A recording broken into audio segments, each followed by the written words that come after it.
Tokyo, a bustling metropolis full of wonderment and delights. I was fortunate enough to spend a few days here and get a taster of what there is on offer. The food is second to none, the people are the most respectful you'll ever meet, and there is great history and tradition. Sadly, all good things must come to an end, but I have a fitting ending to this epic trip.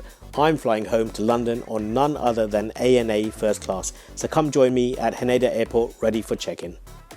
Wow, what a contrast the check-in procedure is at Haneda compared to Heathrow. Not just a dedicated lane, but a dedicated first-class room, as one would expect when departing from an airline's home hub. What a lovely, welcoming smile. That had to be the quickest check-in in history, followed by an equally swift immigration and security check. And before you can say ANA Suite Lounge, I'm already here. Sweet indeed. So this is the Terminal 2 Lounge. You're greeted by this vast seating area before entering the main space. It's gorgeous and luxurious. The ANA theme on board of dark tones and simplicity can be seen reflected here also. Plentiful seating to the left with casual dining and beverage options opposite to the right. Further towards the back of the lounge is a quieter carpeted area for those seeking an acoustic haven. Great attention to detail by the Japanese interior designers. The leather seating is rich and sumptuous. But if quiet is not quiet enough, there is another zone for sleeping or resting with seats of the upright and lie flat variety. And if I'm not mistaken, there is sleeping attire at the back there to help yourself to. All looks rather cozy. And there's me giving it a try to demo for you. Back to the main section of the lounge, there is a bar in the centre which seemed quite deserted given it was early o'clock. I decided to grab a light snack. The snack I chose was not so light though. Yes, that is a slab of butter and chocolate. Other than my poor choice of snack, there are a host of alternative options including salads and Japanese style pastries, both savoury and sweet. Oh, and there's my chocolate butter slab again. Teas, coffees and all that good stuff are plentiful. Being sweet-toothed as I am, I could not resist this raspberry macaroon and it tasted like heaven. Quick visit to the loos and they are immaculately clean. As I'd already showered, I didn't seek out the facilities, but I'm sure they're equally spa-like. Right, time for some plane action with breakfast. And can you think of a better apron view than this? Hands down the best I've ever seen.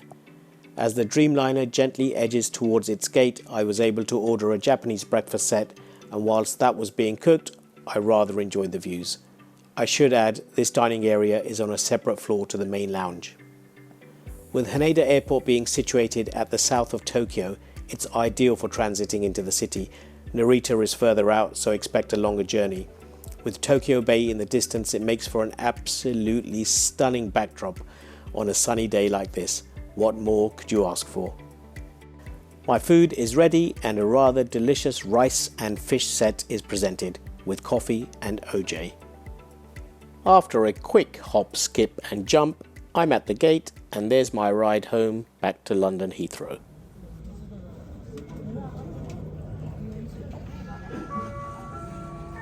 The ding dong ding ding bell is sounded and boarding is about to commence. First class is asked to come up first, and I noticed there was not a mad rush where everyone stands up and tries to board. Far more civilized. After all, what's the rush? Well, actually, for me, I was keen to get on board. This never gets old. Good feeling to be turning left. Here goes Tokyo to London, ANA first class on the return bound. Oh man, my voice sounds rough. Late to bed and early to rise didn't help, but I'll be getting some good rest on this flight. I chose seat 2K again, as sitting on the right of the aircraft is usually my preference. With hindsight though, I probably should have chosen the A seats just to mix it up and give a different perspective, but I suppose this being a daytime rather than an overnight flight, we'll experience the seat in a different light. And that really did make a difference. The cabin felt fresh, vibrant and crisp. And that huge TV, well, I absolutely love it. First class passengers are handed a free in-flight Wi-Fi access card, which is most welcome, but I don't really use Wi-Fi as I'm happy just to watch movies, etc. These comfortable noise-cancelling Sony headphones are also provided, and as we push back from the stand, the safety video is run. It is rather warm on board, so nice to have these air vents also. That familiar, gentle hum of the engine signifies the pushback tug has been released, and forwards we go. A British Airways 787 takes off heading towards London Heathrow, followed by Japan Airlines 767 heading somewhere. So here we go, lining up on runway 16 left, heading off into the Japanese morning sky. And what a gorgeous day it is for flying.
Our route today will not be flying over Asia as we did on the inbound to Tokyo, but rather flying over the Arctic.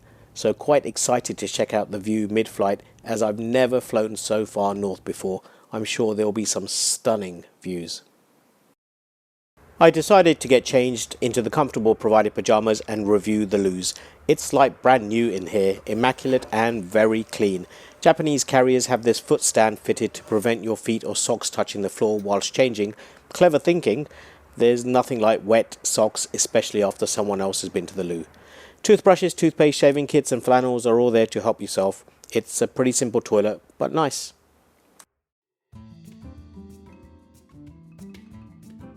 Encased in this leather-bound folder, we have the extensive food and beverage menu. This collection of chefs look like they know what they're doing. A&A fine dining, yes please.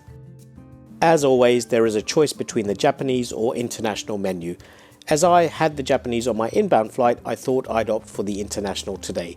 Both menus are extensive, with the Japanese offering an almost 9-course tasting menu comprising of authentic Japanese delights.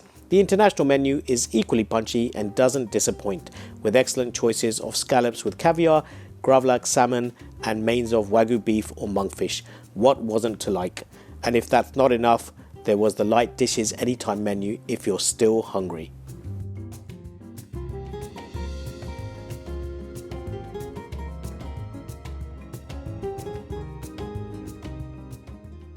For drinks, A&A has a large Japanese sake and shochu offering, as well as wines from around the world, champagne amongst a host of other drinks.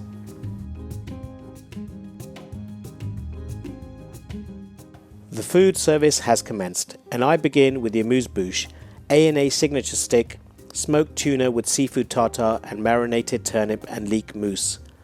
The table is then set for the main event. For the appetizer, I opted for the smoked scallop with caviar, which has to be up there as one of the best things I've eaten in the sky, 10 out of 10. Followed up with a delightful green salad served with Thousand Island dressing. Then the corn soup with croutons, which was very creamy and Moorish. The Wagyu steak was next, and I had high expectations for this, and man did it live up to them. No steak knife needed, just a butter knife to effortlessly cut through the piece of meat. This was accompanied with vegetables and potato gratin, hands down the best steak I've ever had in my life. To finish off, the chocolate fuel with raspberry coulis, simply divine. And then more sweetness, some petit four. A quick look around the cabin and the blinds are down. Everyone has eaten. It's time for a snooze. The bed looks amazing and so enticing. I'm really looking forward to getting some sleep. Feels really private with the door shut, cocooned in my cozy space.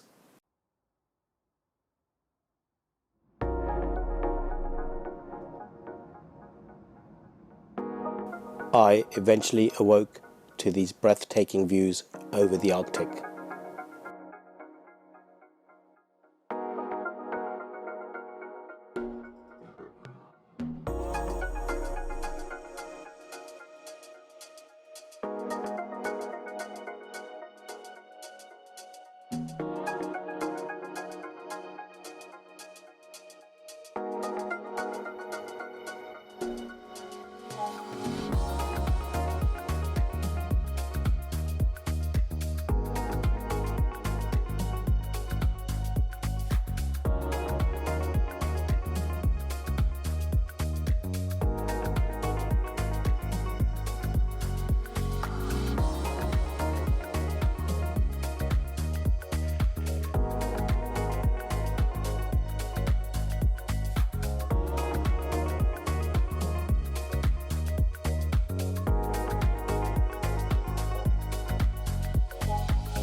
Just take a look at this mammoth journey over the Arctic, and now we're somewhere over Greenland and heading south towards the UK. Time for an espresso and my final thoughts on this flight. I flew ANA first class a few days earlier from London Heathrow to Tokyo Haneda, but when I managed to find the return leg also on ANA first class, I was blown away. This is, after all, a very hard ticket to get hold of. The meal service was the best I've had on a flight, hands down. I've flown a few times on first class on Qatar and British Airways, and this was the best so far, with Qatar second and BA third. Tiredness is not really an issue when you have a flat bed like I had. The comfortable sleep is a huge plus. It's going to be hard flying on economy, but we've all got to do it, and I'll suck it up. Is this the best flight I've ever flown on? That's an emphatic yes. I'd love to do it again, and I'll be showing you how I booked this on a separate video, so make sure to watch that. Finally, if you like this video, please give it a thumbs up, like, and hit the subscribe button.